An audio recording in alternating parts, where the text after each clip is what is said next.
Alors, ce soir, on écrit tous effusion et invasion. Est-ce qu'on peut l'écrire? Effusion et invasion. Effusion et invasion. Ce soir, je vais simplement introduire. Demain, enfin, aujourd'hui, on va parler beaucoup plus de l'effusion, ok? Aujourd'hui, on va parler de l'effusion, on va parler de l'onction du Saint-Esprit. Demain, on va parler des stratégies d'invasion, d'accord? Demain, on va parler des stratégies d'invasion. Et puis, le troisième jour, on va comme basculer dans le surnaturel. Amen. On va basculer dans le surnaturel. On y est déjà, en fait. On y est déjà. On y sera chaque soir, mais vraiment le mercredi à l'apothéose, je crois que ça va être encore ça va être encore extraordinaire. Donc, ce soir, on commence tout doucement, on commence simplement, et puis on va monter petit à petit jusqu'à atteindre un paroxysme de la gloire de Dieu. Quelqu'un dit Amen. Quelqu'un dit Amen. Alors, ce soir, on va parler de je vais sûrement pas pouvoir tout aborder, mais j'aimerais aborder avec vous 12 vérités ou encore 12 choses par rapport à l'onction du Saint-Esprit. 12 choses par rapport à l'onction du Saint-Esprit. J'aimerais que nous puissions prendre nos Bibles dans Actes chapitre 12, verset 1 au verset 21. Actes chapitre 12, verset 1 au verset 21. S'il vous plaît, j'espère vraiment que vous prenez le temps de noter. J'espère vraiment que vous prenez le temps de noter. Hein. Ne restez pas simplement ici, s'il vous plaît. Ne restez pas simplement ici. J'espère que vous prenez le temps de noter, que vous prenez le temps de garder en fait les traces de ce que nous sommes en train de partager comme enseignement, comme parole, toutes les paroles prophétiques qui sont en train de sortir, toutes ces choses qui sont en train de sortir. Et voilà, j'allais oublier, chers amis, j'allais oublier. Juste avant de rentrer dans mon message, j'aimerais vous dire une chose. Nous sommes dans un temps qui est un peu compliqué. Nous sommes dans un temps qui est un peu bizarre, d'accord? Il y a plein d'événements dans le monde et il y en aura encore plus. Il y en aura encore plus. Il y aura encore des événements, il y aura encore des crises, il y aura encore des problèmes. Mais vraiment, je vous appelle à être focus. Je vous appelle à être focus. Ne vous sentez pas obligé, et ça vraiment, je l'ai ressenti dans mon cœur depuis hier, ne vous sentez pas obligé d'opiner sur tout. Ne vous sentez pas obligé de réagir sur tout. Ne vous sentez pas obligé de parler par rapport à tout. Ne vous sentez pas obligé. J'insiste dessus. Ne vous sentez pas obligé de parler par rapport à tout, d'opiner sur tout, de donner votre avis sur tout, de vous concentrer sur tout. Ce n'est pas la peine. Vous risquez de vous éparpiller. Vous risquez de commencer à combattre en fait un combat qui n'est pas le vôtre. Est-ce que vous comprenez ce que je suis en train de dire? Est-ce que vous comprenez? Il y aura des choses, Dieu nous a prévenus qu'il y aura des temps difficiles dans les temps de la fin, ok? Et ne nous sentons pas obligés de tout le temps parler en fait de tout ce qui se passe dans le monde, de faire des statuts dessus, de poster des vidéos à propos. Non, s'il vous plaît, s'il vous plaît, s'il vous plaît. J'insiste dessus, chers amis. J'insiste dessus, famille Winners. Il faut que nous soyons concentrés dans les temps comme ceci. C'est très, très important. Soyez concentrés. Que quelqu'un m'écrive concentration. Amen. Sois concentré, mon frère. Sois concentré. Sois concentré. Sois focus. Sois focalisé. Quelles que soient les choses qui se passent autour de toi. Cela ne veut pas dire, en fait, que tu es insensible. Non, non, non, non, non, non. La Bible dit en Hébreux chapitre 12, verset 1er, que nous devons courir dans la carrière qui nous est ouverte. Tu dois courir dans la carrière qui t'est ouverte. Il y a un plan, en fait. Il y a un plan que tu dois accomplir en fait cette année. Il y a quelque chose de grand que tu dois faire cette année. Dieu t'a appelé à faire quelque chose cette année en fait. Il y a un focus. Il y a vraiment un focus. Ça, j'insiste dessus. C'est une parole qui est dans mon cœur depuis hier. Frère, sois concentré. Ne te sens pas obligé de parler de tout. Ne te sens pas obligé d'opiner à propos de tout, du racisme, je ne sais pas, mon frère, sois concentré, ma soeur. Sois concentré. Sois concentré. Ne soyez pas dispersé. Est-ce que vous comprenez ce que je suis en train de dire? Ne soyez pas dispersés. C'est vraiment une instruction qui est montée dans mon cœur. Ne soyez pas dispersés. Ne soyez pas dispersés. Ce n'est pas parce que tout le monde parle d'un sujet que vous devez aussi en parler. Non, non, non, non, non, non. Ne soyez pas dispersés. Soyez concentrés. Concentrés sur votre sujet. Concentrés sur votre appel. Concentrés sur ce que Dieu vous a appelé à faire. Ça, c'est très important. Ça, c'est très, très, très important. Dans ces temps de la fin, tout en fait va essayer de prendre notre attention, d'accord? Va essayer de nous attirer de gauche à droite, devant, derrière. Non, sois concentré. Amen. Sois vraiment concentré. Que le Seigneur te bénisse. Amen. Maintenant, je peux rentrer dans mon message. Acte chapitre 1er Acte chapitre 2, pardon, du verset 1er au verset 26. Acte 2, du verset 1er au verset 26. Est-ce que c'est vraiment la référence vrai? Acte 2, verset 1er au verset 26. La Bible dit, version parole de vie, quand le jour de la Pentecôte arrive, merci. Le jour de la Pentecôte, ils étaient tous ensemble dans le même lieu. Tout à coup, il vint du ciel un bruit comme celui d'un vent impétueux et il remplit toute la maison où ils étaient assis. Des langues semblables à des langues de feu leur apparurent. Séparées les unes des autres, séparées les unes des autres, séparées les unes des autres. Amen. Des langues semblables à des langues de feu leur apparurent, séparées les unes des autres, et se posèrent sur chacun d'eux. Ils furent tous remplis du Saint-Esprit et se mirent à parler en d'autres langues. Ils furent tous remplis du Saint-Esprit et se mirent à parler en d'autres langues, selon que l'Esprit leur donnait de s'exprimer. Or, il y avait en séjour à Jérusalem des Juifs, hommes pieux de toutes les nations qui sont sous le ciel. De toutes les nations qui sont sous le ciel. Hey!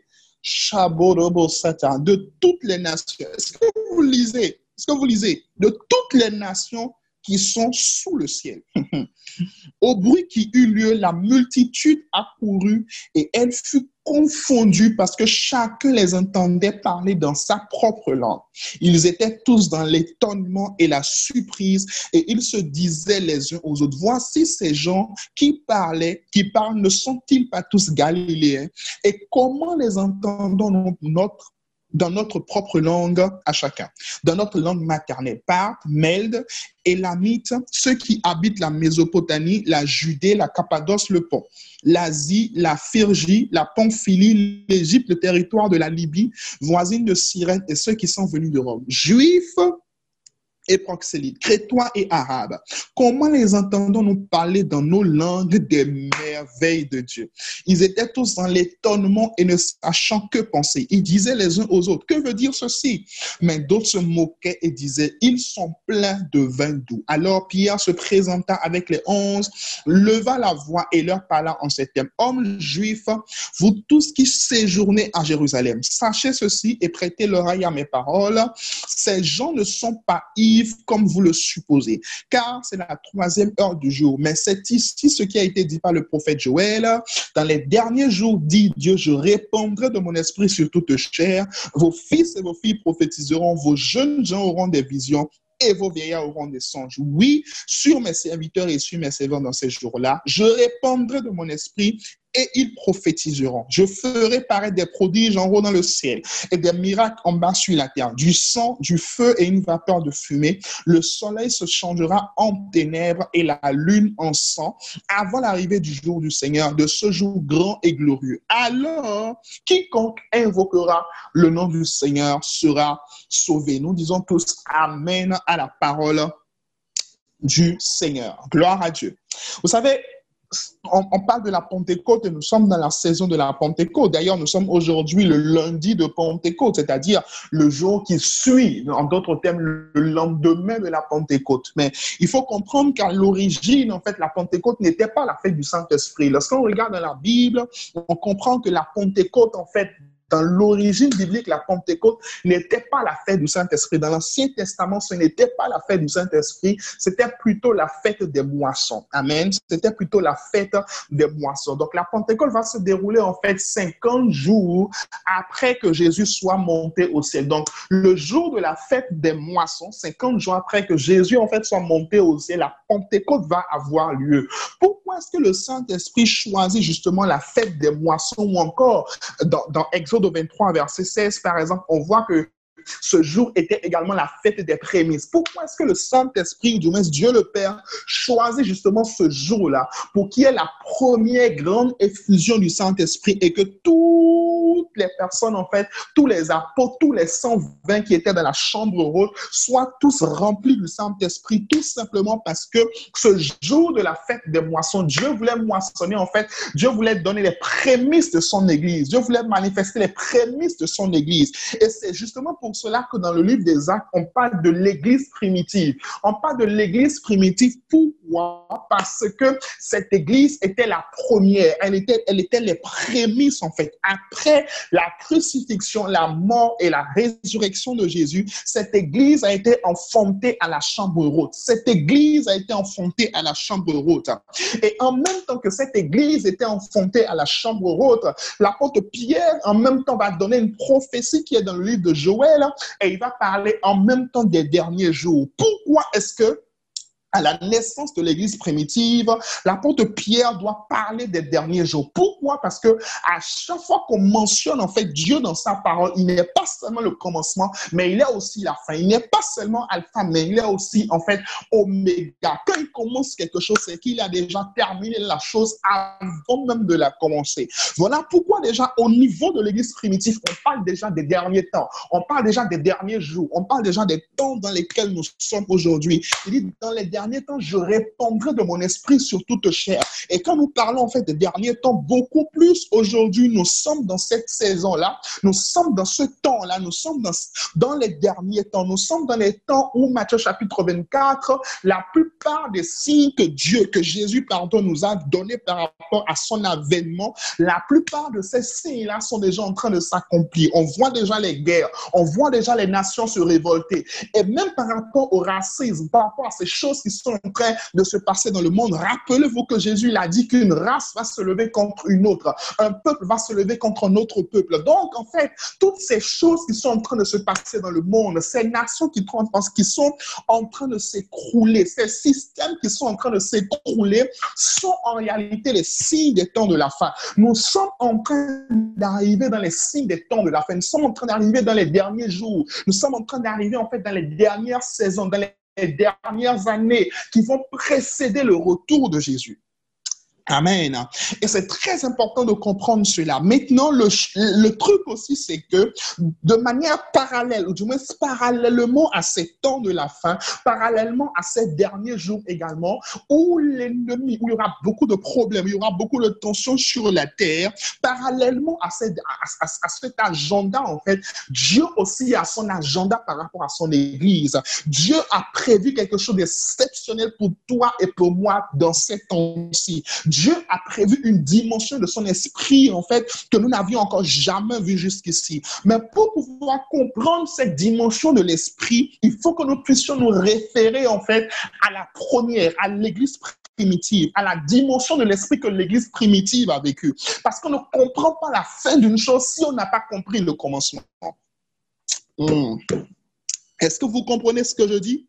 On ne comprend pas en fait la fin d'une chose si on n'a pas compris le commencement. Donc vous ne pouvez pas vivre pleinement l'onction des temps de la fin si préalablement vous n'avez pas compris en fait l'onction de l'Église primitive. Vous ne pouvez pas vivre pleinement l'onction des temps de la fin si vous n'avez pas étudié l'histoire de l'Église primitive dans le livre des Actes. Et vraiment, je te challenge, avant mercredi, il faut que tu aies fini. J'ai oublié vraiment de le dire. Il faut que tu aies fini le livre des Actes. Je te challenge, en fait, c'est un challenge personnel que je te lance avant mercredi.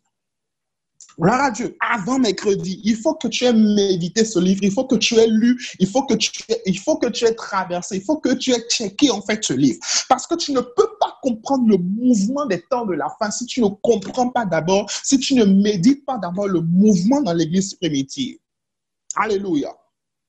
Parce que les prémices en fait de quelque chose déterminent ou du moins annoncent toujours la nature. Alléluia, annonce toujours la nature de ce qui va sortir. Les prémices annoncent toujours la nature. Les prémices donnent toujours la couleur. Si les prémices sont rouges, le reste sera rouge. Si les prémices sont jaunes, le reste sera jaune. Quand les prémices sortent, ça nous donne une image de la récolte, de la moisson qui va se faire.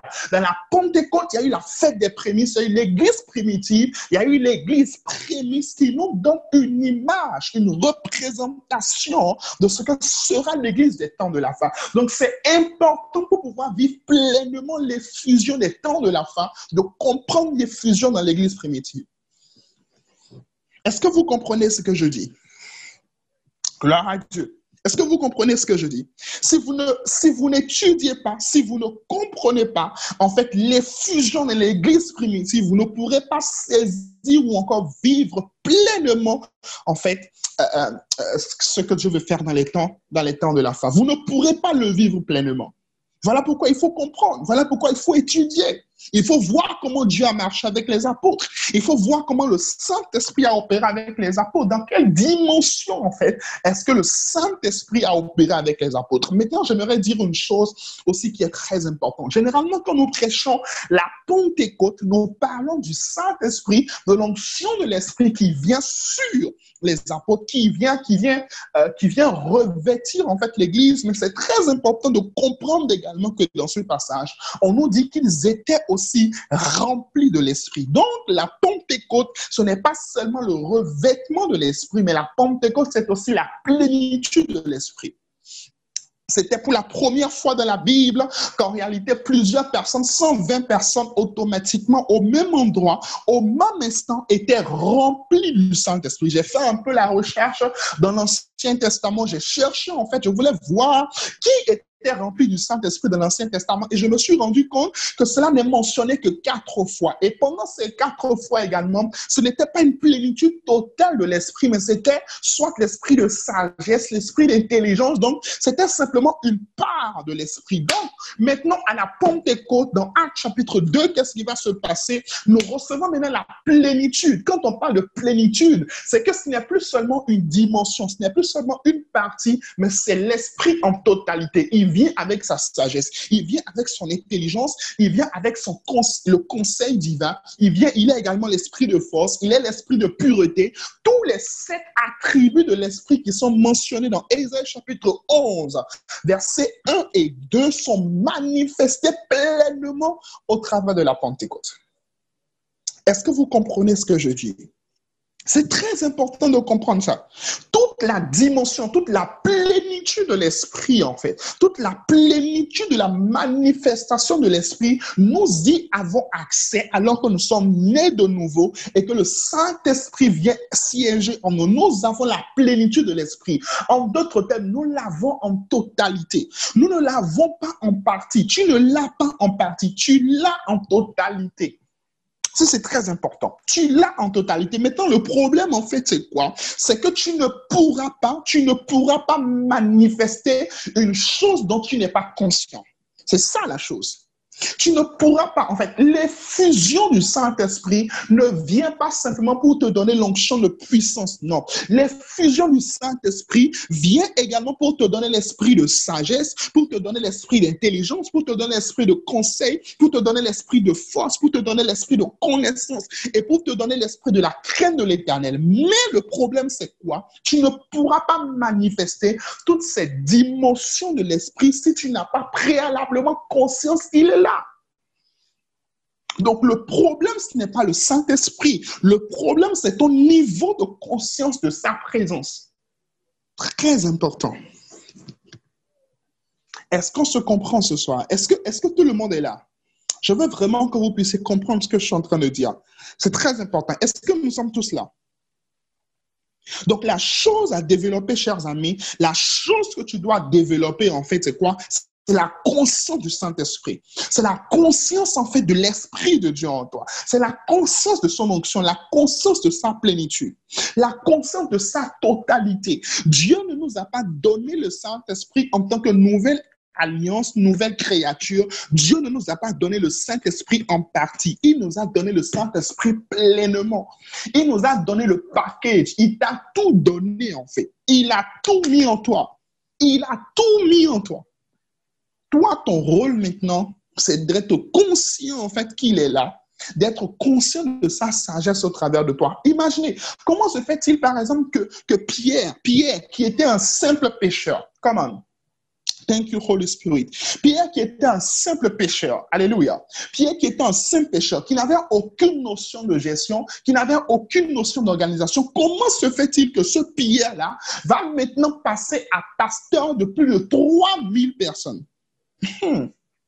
Comment comment se fait-il que Pierre, qui était simplement en fait un gestionnaire de poissons, un gestionnaire d'une petite équipe familiale, va passer à un pasteur en fait de 3000 personnes? Et vous voyez que la Bible nous informe dans le livre des Actes que le nombre des chrétiens allait en s'augmentant. Donc en fait, la première moisson qu'il y a eu 3000 personnes à la Pentecôte dans Actes chapitre 2 a automatiquement, s'est accru en fait au fil du temps. C'est accru parce qu'il faut comprendre, chers amis, que ce que nous lisons en quelques chapitres, c'est des années et c'est des mois. D'accord? Est-ce que nous sommes ensemble? Ou bien vous comprenez pas ce que je dis? Alléluia. C'est des années en fait et c'est des mois. Amen. Donc, comment se fait-il que quelqu'un comme ça, qui était un simple homme, qui n'avait pas d'instruction, parce que la Bible dit qu'ils étaient reconnus en fait comme étant des hommes sans instruction, comment se fait-il que quelqu'un comme ça va passer d'homme sans instruction, homme banal en fait, homme banal de la société, à quelqu'un qui va gérer maintenant plus de 3000, 4000, 5000, 6000, 10 000 personnes, si ce n'est pas l'onction du Saint-Esprit? Alors, tu n'as pas le droit, chers amis, tu n'as pas le droit, en fait, de dire et de te présenter devant le Seigneur et de lui dire, ah, vraiment, moi, je ne suis pas intelligent, moi, je ne suis pas ça, je n'ai pas ceci, je n'ai pas ceci. Tu as le Saint-Esprit et ça te suffit. Quelqu'un dit Amen.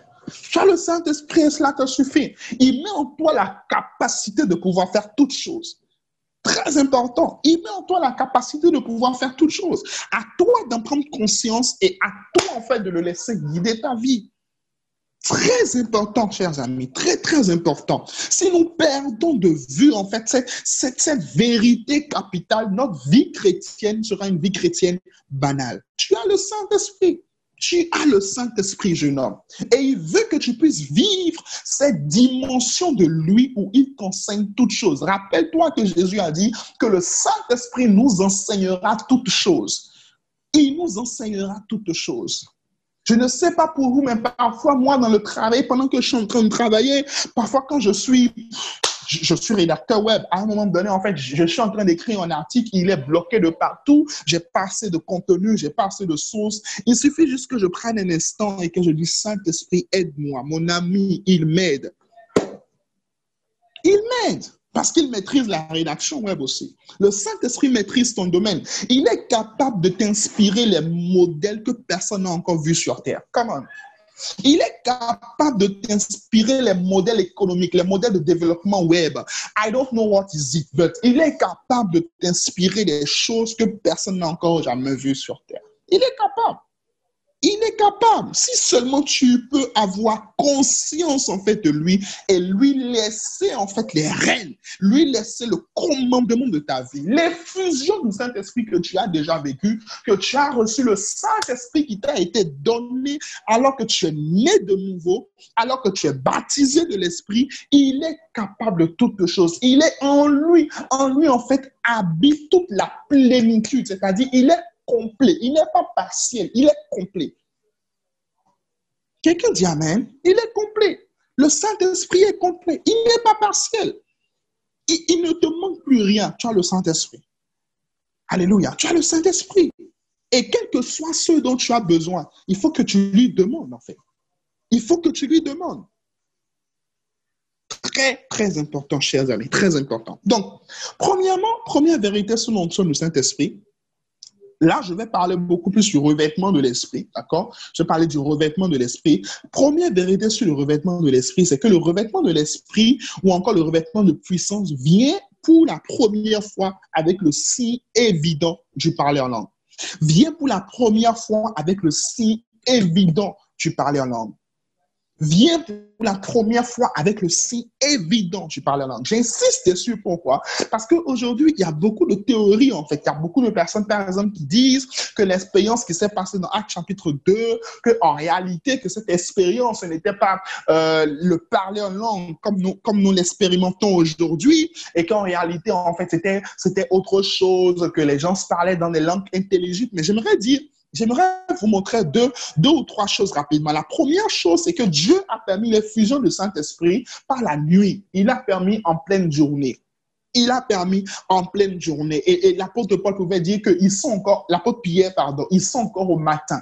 ils sont encore au matin. Il a permis cela pourquoi? Il a permis cela pourquoi? Pour montrer aux hommes en fait qu'il est réel. Parce que si l'effusion du Saint-Esprit se passait dans la nuit, en réalité, les hommes pouvaient dire oui, oui, ils étaient véritablement ivres. Est-ce que vous avez déjà vu 120 personnes le matin qui se réunissent et qui boivent de l'alcool et qui sont ivres? C'est pas possible. C'est pas possible. Il a permis en journée, en fait, pour montrer, en fait, qu'il est réel, pour montrer que l'effusion est réelle. Et je prie que tu vives l'effusion dans ta vie au nom de Jésus. Gloire à Dieu. Maintenant, il faut comprendre aussi une chose. C'est pas juste parce que tu as été baptisé du Saint-Esprit une fois et que c'est fini. Non. Mon ami, à chaque saison, en fait, tu dois soupirer après une effusion nouvelle du Saint-Esprit. Parce que remarquez que après Actes chapitre 2, dans Actes chapitre 4, on va voir encore que les disciples vont prier encore ensemble. Ils vont prier encore ensemble et ils vont prier d'un même cœur. Ils vont prier d'un même cœur. Voilà pourquoi, chers amis, vous ne devez pas rater les moments comme ceux-ci. Vous ne pouvez pas vivre votre vie chrétienne en autonomie ou en indépendance. C'est pas possible. C'est pas possible. Vous ne pouvez pas vivre une vie chrétienne en indépendance. Vous ne pouvez pas vous permettre de rater des temps comme ceux-là que nous sommes en train de passer ensemble. Parce que la Bible dit qu'à chaque fois que les disciples en fait se réunissaient pour prier, le Saint-Esprit venait et ils étaient tous remplis en fait du Saint-Esprit. Ils étaient tous remplis du Saint-Esprit. Donc, tu dois soupirer encore après sa plénitude. C'est une parenthèse. Donc, deuxièmement, si les gens parlaient en des langues intelligibles, en fait, les gens ne croiraient pas qu'ils étaient ivres. Dans Actes chapitre 2, le verset 15, on voit l'apôtre Pierre qui leur dit, en fait, les gars là, ils ne sont pas ivres. Alléluia. Donc, cela veut dire que les gens qui les regardaient pensaient en fait qu'ils étaient ivres. Est-ce que vous avez déjà vu quelqu'un parler en anglais et vous avez eu l'impression qu'il est ivre? C'est pas possible. Ce n'est pas possible. C'est pas possible de voir quelqu'un parler en anglais, parler en espagnol ou parler, je ne sais pas moi, en chinois ou parler le ewe ou parler le mina ou parler le... Allez, donnez-moi les langues locales là. Parler le ditamari, parler le bariba, parler... Vous n'allez pas voir, c'est pas possible en fait que vous voyez quelqu'un, d'accord, qui parle en fait cette langue et puis vous dites que cette personne est ivre. C'est pas possible.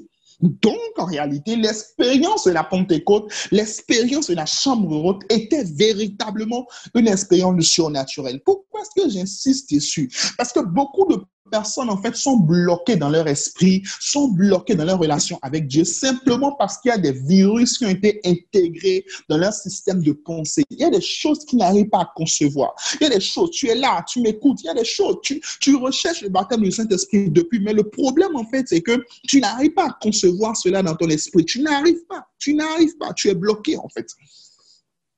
Tu es bloqué. Tu es bloqué. Pourquoi? Parce que tu as eu à écouter un enseignement, tu as eu à écouter quelqu'un, tu as eu à avoir une discussion juste avec quelqu'un. Je vais vous dire une chose. Moi, par exemple, j'ai été bloqué par rapport au baptême du Saint-Esprit pendant des années. Pendant des années. Pourquoi? Tout simplement parce que pendant que j'étais à l'école-dîme, un jour, on était en train d'enseigner sur le baptême du Saint-Esprit. Non, on était en train d'enseigner sur le blasphème. Voilà, sur le blasphème du Saint-Esprit. Et le moniteur nous disait comme ça que lorsqu'on est en train de dire Rakotolobo Shabrahinte, que lorsqu'on est en train de dire ça, on est en train de blasphémer le Saint-Esprit. Et rappelez-vous, pour ceux qui ont vraiment fait l'école le dimanche, on dit quoi? Le blasphème du Saint-Esprit, c'est le seul péché qui n'est pas pardonné. OK? Donc, pendant que le moniteur nous a dit ça, moi, j'étais bloqué, en fait, dans ma tête. Ça a créé une forteresse dans ma tête. Parce que qui a envie de blasphémer le Saint-Esprit? Est-ce que vous comprenez ce que je suis en train de dire? Est-ce que vous êtes toujours là? Alléluia. Qui a envie de blasphémer le Saint-Esprit? Personne. Personne n'a envie de blasphémer contre le Saint-Esprit. Surtout qu'on dit que le blasphème contre le Saint-Esprit, là, en fait, tu n'iras pas au ciel. C'est bon, quoi. Dieu ne va jamais te pardonner ça. Donc, vous voyez, on m'a mal expliqué le blasphème contre le Saint-Esprit et ça m'a bloqué en fait dans mon intelligence. Il a fallu une expérience difficile de ma vie pour que je puisse shifter en fait et que je sois baptisé du Saint-Esprit pour pouvoir commencer à parler en d'autres langues. Vous comprenez ce que je dis? Faites attention, en fait. Faites attention. Faites attention au type d'enseignement auquel vous exposez, en fait, vos oreilles. Parce que, écoutez-moi, lorsqu'un virus, ou du moins, c'est facile qu'un virus rentre dans un ordinateur. J'ai des informaticiens ici. C'est facile qu'un virus rentre dans un ordinateur. C'est très facile. Vous mettez simplement une clé, un virus rentre dedans, il rentre dans l'ordinateur. Mais pour supprimer certains virus d'un ordinateur, c'est beaucoup plus compliqué. C'est beaucoup plus compliqué. C'est beaucoup plus compliqué. C'est facile de prendre une fausse doctrine. C'est facile de prendre un raisonnement qui n'est pas conforme à la parole.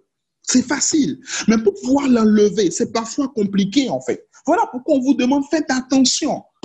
Faites attention, n'exposez pas vos oreilles à toutes choses, en fait. Ne croyez pas en toutes choses. Ne croyez pas en tout serviteur de Dieu. Ne croyez pas au premier venu qui a lu sa Bible à l'envers et qui va venir vous enseigner des choses bizarres. Faites attention. Faites attention. Gloire à Dieu. Donc, l'onction du Saint-Esprit, est-ce que nous sommes toujours ensemble? L'onction du Saint-Esprit va venir avec le signe évident. Va venir avec le signe évident. Je parlais en langue. Deuxièmement, l'onction du Saint-Esprit va vous amener à prêcher Jésus-Christ crucifié et Jésus-Christ ressuscité afin d'amener les âmes à la conversion. Acte 2, 38, verset 39. Je répète encore, l'onction du Saint-Esprit va vous amener à prêcher Christ crucifié et Christ ressuscité afin d'amener les âmes à la conversion. Acte chapitre 2, les versets 38 et les versets 39. On voit que juste après l'effusion du Saint-Esprit, Pierre va prendre la parole et il va commencer à prêcher l'évangile. Pierre va prendre la parole et il va commencer à présenter Jésus, à présenter Jésus, à présenter Jésus. L'une des raisons pour lesquelles, en fait, tu dois soupirer après le baptême du Saint-Esprit, c'est qu'il te faut ce revêtement-là afin que lorsque tu prends la parole et que tu parles, lorsque tu prends la parole, en fait, que Christ soit prêché et que les âmes soient véritablement sauvées. Est-ce que tu comprends ce que je dis? Personne ne peut prêcher Christ avec efficacité s'il n'a pas d'abord été baptisé du Saint-Esprit. Parce que les gens ne croiront pas à cause de ton raisonnement, les gens ne croiront pas à cause de ta capacité en fait à parler, de ta capacité à démontrer. Non, il y a des gens qui démontrent mieux que toi. Il y a des gens qui démontrent mieux que toi. Amen. Il y a des gens qui démontrent mieux que toi. Amen. Donc tu ne peux pas simplement, oui, acte 2, Audrey, acte 2. Tu ne peux pas, acte 2, verset 38 à 39. Tu ne peux pas, en fait, tu ne peux pas prêcher Christ avec efficacité si d'abord tu n'as pas été baptisé du Saint-Esprit. Alléluia. Voilà pourquoi tu dois soupirer. Acte 2, verset 30. Quand il dit, Pierre leur dit, répentez-vous et que chacun de vous soit baptisé au nom de Jésus-Christ pour le pardon de vos péchés et vous recevrez le don du Saint-Esprit car la promesse est pour vous, pour vos enfants et tous ceux qui sont au loin, en aussi grand nombre que le Seigneur notre Dieu les appellera. Les appellera. Alléluia. Donc, on voit Pierre, lorsqu'il prend la parole, en fait, c'est pour prêcher Christ.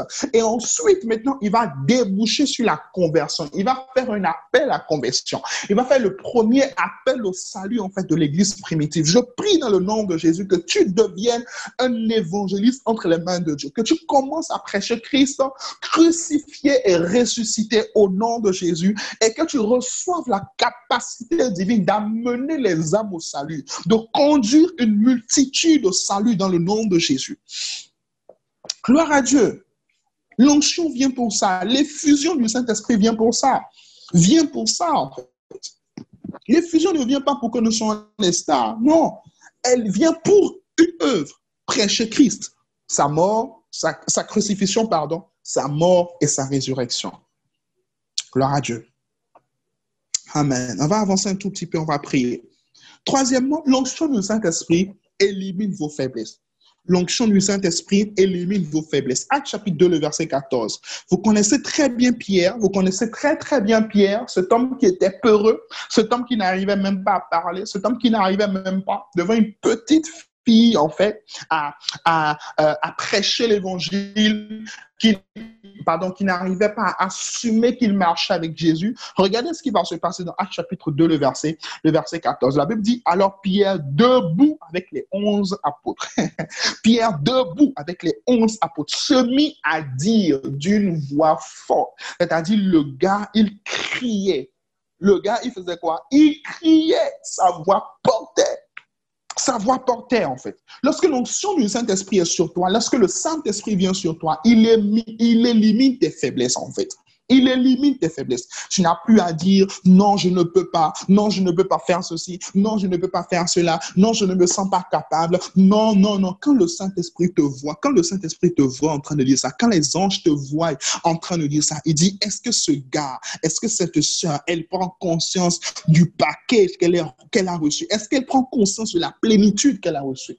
Voilà pourquoi l'apôtre Paul va dire à son fils Timothée, il dit, car ce n'est pas un esprit de timidité que tu as reçu, mais un esprit de force, d'amour et de courage. Très important, en fait. Tu n'as pas reçu un esprit de timidité. Tu n'as pas reçu un esprit de timidité. Pierre, le gars qui n'arrivait pas à parler, et on le voit dans Matthieu chapitre 16, Matthieu 26, le verset 74. On voit Pierre, on voit une attitude totalement contradictoire, en fait. On voit dans Matthieu 26, au verset 74, on voit que ce Pierre-là, ce premier Pierre, c'était un Pierre peureux, en fait. C'était un Pierre peureux. Le Pierre à la crucifixion de Jésus était un Pierre peureux, était un Pierre qui n'arrivait même pas à parler, qui n'arrivait même pas à assumer. On le voit. Matthieu 26. Verset 114. Alors Pierre se met à dire que Dieu me punit si je mens. Je ne connais pas cet homme. Je le jure. Je ne connais pas cet homme. Je le jure. En fait, Pierre reniait Jésus. Il jurait en fait qu'il ne le connaissait pas. 50 jours auparavant. Le gars, il dit, je ne le connais pas. I don't know him. Je ne le connais pas. Et puis, on voit Pierre debout avec les 11 ans, Actes chapitre 2, le verset 14, qui va maintenant commencer à parler d'une voix forte. Je prie dans le nom de Jésus que tu reçoives une voix forte, que cette timidité-là, je vois des gens qui sont toujours timides, qui sont toujours renversés, qui sont toujours renfermés sur eux-mêmes, qui regardent toujours à leur incapacité, qui disent je ne peux pas y arriver, je ne peux pas faire ceci, ah vraiment, oh, ah c'est trop difficile, ah c'est ceci. Aujourd'hui, sors des murmures, sors des plaintes, sors des raisonnements. Aujourd'hui, lève-toi, lève-toi. Le Saint-Esprit est là, il est avec toi. Il élimine tes faiblesses. Tu n'es plus faible, mon frère. Tu n'es plus faible, ma soeur. Tu n'es plus quelqu'un de faible. Tu n'es plus quelqu'un de broke. Non, le Saint-Esprit est là. Il est l'esprit de force. Il est l'esprit de courage. Il est l'esprit de zèle. Il te donne le zèle, en fait. David pouvait dire, le zèle de ta maison me dévore. Il te donne le zèle. Ne regarde plus à toi, regarde au Saint-Esprit en toi, en fait. Regarde au Saint-Esprit en toi. Arrête d'être tout le temps concentré, focalisé, focus sur ta personne. Il te donne de parler. Ouvre ta bouche, il va la remplir. Ouvre ta bouche, il va la remplir. Gloire à Dieu. Le problème parfois, c'est que beaucoup de personnes se disent, et si je parle et que ça ne marchait pas? Et si je parle et que ça ne fonctionnait pas? Et si je parlais et que voilà, je n'ai pas de résultat? Maintenant, je vais te poser une question. Si tu parles et que ça marche, qui prend la gloire? C'est Dieu qui prend la gloire, non? Si tu imposes les mains à un malade et que le malade est guéri, c'est Dieu qui prend la gloire. Si tu parles à quelqu'un et qu'une personne est convertie, c'est Dieu qui prend la gloire. Maintenant, pourquoi est-ce que tu penses que lorsque tu vas parler et que ça ne va pas marcher, lorsque tu vas peut-être prier et que ça ne va pas marcher, en fait, pourquoi est-ce que tu vas prendre la honte?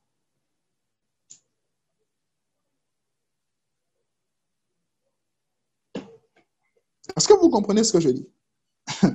Si lorsque ça marche, c'est Dieu qui prend la gloire, pourquoi est-ce que lorsque ça ne va pas marcher, moi je prends la honte? Pas du tout. Je n'aime pas avoir honte de ça. De toute façon, si ça marchait, ce n'est pas moi. Donc si ça ne marche pas aussi, ce n'est pas moi en fait. Apprends à te soumettre à la volonté de Dieu, à la souveraineté de Dieu. Tout simplement, même dans l'exercice en fait de l'onction, même dans l'exercice de la grâce en fait que tu as, même dans l'exercice, même dans l'opération du Saint-Esprit. Apprends à te soumettre à la souveraineté de Dieu. Je n'ai pas à me sentir, honteux en fait de ce que ça n'a pas marché. Parce que de toute façon, si ça marchait, si ce pourquoi j'ai prié se passait, en fait, ce n'est pas à moi de prendre la gloire. Est-ce que vous comprenez ce que je dis? Amen. Quatrième point, je vais peut-être m'arrêter là. Quatrième point, l'onction du Saint-Esprit va vous amener à être sensible aux besoins des autres et à les solutionner. Ça, c'est très important.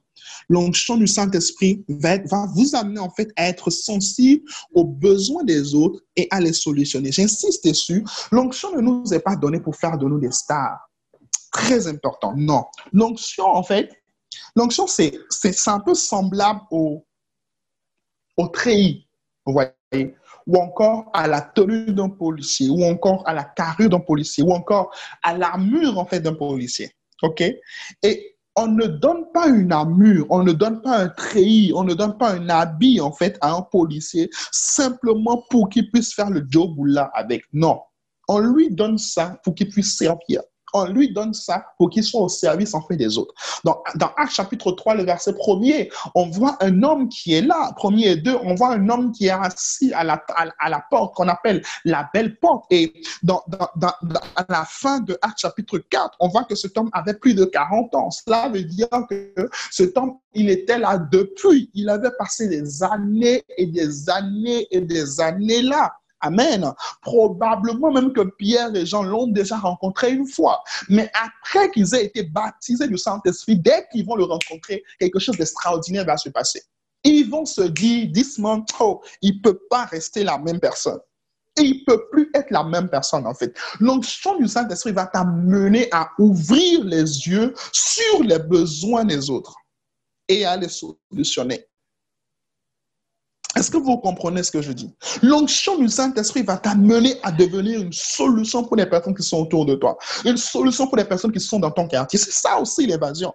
L'évasion, ce n'est pas juste un slogan, non. L'évasion est une réalité lorsque dans ta vie quotidienne, dans ton quotidien, dans ta vie, en fait, dans tout ce que tu fais, dans tout ce que tu construis, dans tout ce que tu entreprends, en fait, tu as une solution pour les autres. Gloire à Dieu. Je prie dans le nom de Jésus que Dieu t'aide à connaître exactement le couloir de ta destinée, que Dieu t'aide à savoir exactement là où il t'appelle à opérer, là où il t'appelle à faire les choses, là où il t'appelle à être une solution pour les autres, afin que tu deviennes véritablement une solution pour ta nation, une solution pour ton quartier, une solution pour ta famille, une solution pour tes amis, au nom de Jésus. Qu'après t'avoir rencontré, que plus personne ne soit pareil après t'avoir rencontré. Mais qu'il y ait un avant et qu'il y ait un après dans le nom de Jésus. Est-ce que tu peux commencer à prier là où tu te trouves? Je vais m'arrêter là pour ce soir. Est-ce que tu peux commencer à prier ce soir? Prie. Le premier point sur lequel je voudrais que tu pries, c'est que tu pries et que tu demandes à Dieu de développer en fait la conscience du Saint-Esprit. Père, rends-moi conscient de ton esprit. Rends-moi conscient que le Saint-Esprit est en moi. Rends-moi conscient que le Saint-Esprit est en moi et qu'il est l'onction de sagesse, qu'il est l'onction de conseil, qu'il est l'onction en fait de connaissance, qu'il est l'esprit de la connaissance, qu'il est l'esprit de la grâce, qu'il est l'esprit de force. Père, rends-moi conscient que le Saint-Esprit est en moi. Élève ta voix et prie au nom de Jésus. Élève ta voix là où tu te trouves. Père, rends-moi conscient. Aide-moi à développer la conscience de ta plénitude, la conscience de ta présence, de jour comme de nuit, n'importe où je vais, Seigneur. Accorde-moi la grâce de développer la conscience de ta présence, la conscience de ce que je porte sur moi, un revêtement surnaturel. Un revêtement surnaturel. Merci Père, car tu me donnes cette conscience, la conscience de ton esprit, la conscience du Saint-Esprit, de jour comme de nuit. Quand tu es conscient de lui, en fait, quelles que soient les attaques de l'ennemi, tu n'es plus broke, en fait, tu n'es plus surpris, tu ne cours plus, en fait, parce qu'il est là avec toi. Thank you, Lord. Merci, Seigneur, pour la conscience de ton esprit que tu nous donnes. Tu nous donnes d'être tellement conscient de ton esprit, d'être tellement conscient de ta puissance et de ton autorité, en fait, que tout ce qui est autour de nous, Seigneur, devient simplement des canaux de manifestation de ta gloire. Même quand l'ennemi nous attaque, Seigneur, nous n'aurons aucune crainte parce que nos yeux auront été tellement conscients, notre esprit aura été tellement conscient de la réalité céleste que la réalité terrestre ne nous dira plus absolument rien. Père, merci car tu le fais. Merci car tu donnes à mon frère et à ma sœur une effusion spéciale et spectaculaire de ton esprit. Alors que, Seigneur, pendant cette saison, nous intensifions les temps dans ta présence. Nous intensifions les temps d'enseignement. Nous intensifions les temps dans ta parole. Je prie, Père, qu'il y ait un changement total et radical dans la vie de chaque personne au nom de Jésus. Qu'une onction nouvelle puisse couler, qu'une grâce nouvelle puisse couler, qu'une personne qui avait déjà perdu la conscience et la sensibilité à ton esprit retrouve cette conscience et cette sensibilité ce soir au nom de Jésus. Que ces 3 jours que nous introduisons ce soir ne finissent pas sans que quelqu'un puisse passer véritablement à une autre dimension dans sa vie spirituelle, à une autre dimension dans sa vie personnelle, à une autre dimension dans sa vie professionnelle. Parce que le Saint-Esprit n'est pas seulement limité à l'église, n'est pas seulement limité à un micro, n'est pas seulement limité à un hôtel, mais le Saint-Esprit se déploie dans tous les domaines de notre vie. Père, merci car tu le fais. C'est au nom de Jésus nous avons prié et nous disons tous ensemble Amen.